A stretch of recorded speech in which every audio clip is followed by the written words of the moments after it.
Welcome, today in front of me Lenovo Legend, and I'll show you how to mute notification sound on this device. So first you should go into the settings application and then click here on the sounds and vibration. Here we got the calls, reminders and notification volume panel. Just to mute notifications you should swipe here to the left side with your fingers.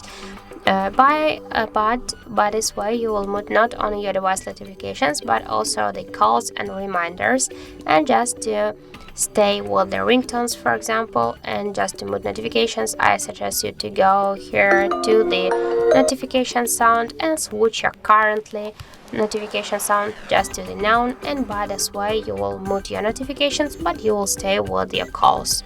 So that's it. Thank you for watching, and if you find this video helpful, don't forget to leave a like, comment and to subscribe our channel.